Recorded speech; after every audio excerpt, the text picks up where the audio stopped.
नमस्कार. मी डॉक्टर वैष्णवी. उद्या पुष्य नक्षत्राचा दिवस म्हणजेच सुवर्णप्राशनाचा दिवस आणि त्यासाठीच केलेला हा व्हिडिओ. प्रत्येक पालकाला वाटते की आपले मूल स्वस्थ, बुद्धिमान आणि गुटगुटीत असावे. पण सध्या पालकांच्या समस्या खूप जास्त प्रमाणात वाढल्या आहेत. मूल चंचल आहे, चिडचिड आहे, सारखा फोन लागतो, जेवत नाही किंवा जेवणासाठी मागे पडावे लागते, रात्री नीट झोपत नाही, सारखा आजारी पडतो, उंची किंवा वजन योग्य प्रमाणात वाढत नाही. या व अशापैकी कोणत्याही तक्रारी असतील तर आयुर्वेदात त्यासाठी काही उत्तर किंवा समाधान आहे का? तर हो, नक्की आहे.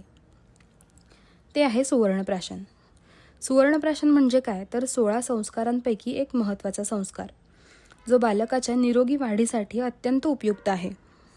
सुवर्ण म्हणजे सोनं व त्याचं विशिष्ट औषधींबरोबर दिलेलं चाटण अथवा प्राशन म्हणजे सुवर्णप्राशन.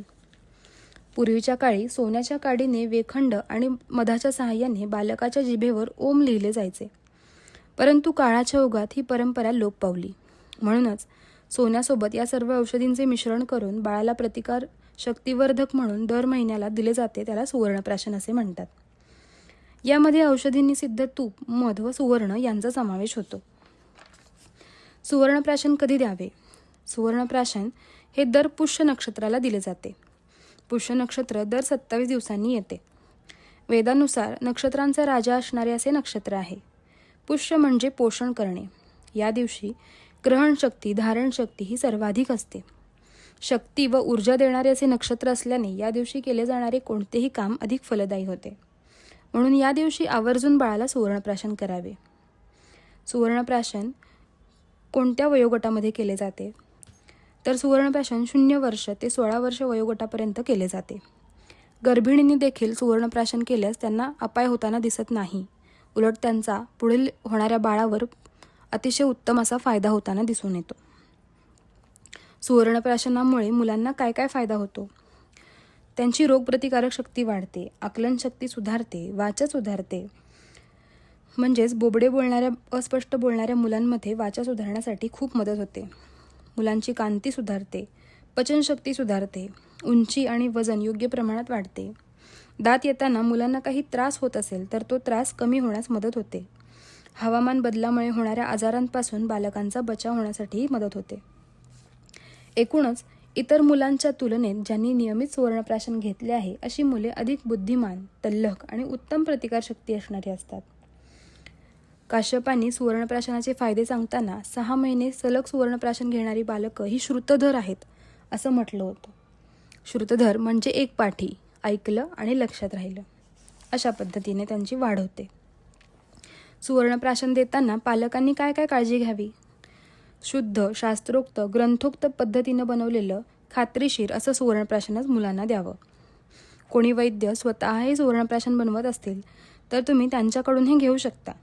आजकाल दारोदारी लोक सुवर्णप्राशन विकताना दिसतात व ते मिळतेही कमी दरात. परंतु हे कशा प्रकारे बनवलं जातं, त्यात खरंच औषधे आहेत का, सोन्याचं शुद्ध भस्म वापरलेलं आहे का, हा सारासार विचार करून मुलांना ते सुवर्णप्राशन द्यावं. सुवर्णभस्म लहान मुलांना पचते का, त्याचा काही साईड इफेक्ट होतो का, त्यांना काही त्रास होतो का, अशी पालकांना शंका असते. तर जर वैद्यांनी हे योग्य काळजी घेऊन बनवलेलं सुवर्णभस्म वापरलं तर मुलांना कसलाहीच साईड इफेक्ट होताना दिसत नाही व योग्य औषधींच्या उपयोगामुळे मुलांचे मस्तिष्क व हृदय याला खूप फायदा होताना दिसतो. यामुळे आकलनशक्ती व शरीरातील नवीन पेशींची निर्मिती याच्यामध्ये मदत होते. पचन व्यवस्थित होण्यासाठी यातील औषधींची मदत होते. त्यामुळे ज्यांचे पचन मंद आहे त्या बालकांमध्ये अग्नी उत्तम होऊन भूक लागण्यास मदत होते. प्रीमॅच्युअर बाळांना सुवर्णप्राशन द्यावे का? हो, अवश्य द्यावे. 6 महिन्यानंतर हे चालू करावे.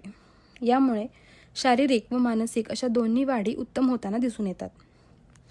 काही शारीरिक किंवा मानसिक व्याधी तसेच इतर औषधोपचारांसोबत सुवर्णप्राशन द्यावे का?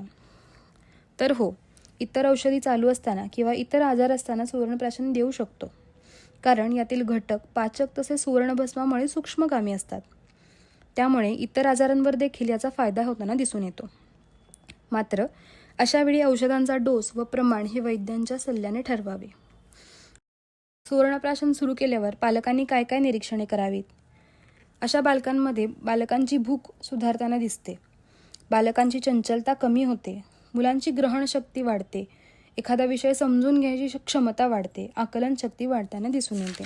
एकदा सुवर्णप्राशन सुरू केल्यानंतर पुढचे सर्व दिवस पाळणे अनिवार्य आहे का? म्हणजेच दर पुष्य नक्षत्राला सुवर्णप्राशन देणे अनिवार्य आहे का, अशी काही पालकांची शंका असते.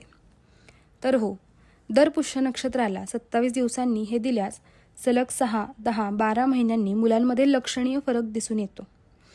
मध्ये खंड पडल्यास अपाय काही होत नाही, परंतु त्यानंतर पुन्हा जेव्हा शक्य होईल तेव्हा सुवर्णप्राशन सुरू करावे व ते नियमित प्रत्येक महिन्याला पुष्य नक्षत्रावर द्यावेच. सुवर्णप्राशन कडू असतं का? माझं बाळ ते घेईल का? अशी काही लोकांना शंका असते. सुवर्णभस्म तसेच तूप हे बालकप्रिय मधासोबत दिलं जातं. त्यामुळं सुवर्णप्राशन हे चवीला गोड असतं व मुलांना ते आवडतं देखील. तर आपल्या बाळाला प्रत्येक महिन्याच्या पुष्य नक्षत्राला सुवर्णप्राशन नक्की द्या. एकदा देऊन थांबू नका. सुवर्णप्राशन हा एक संस्कार आहे.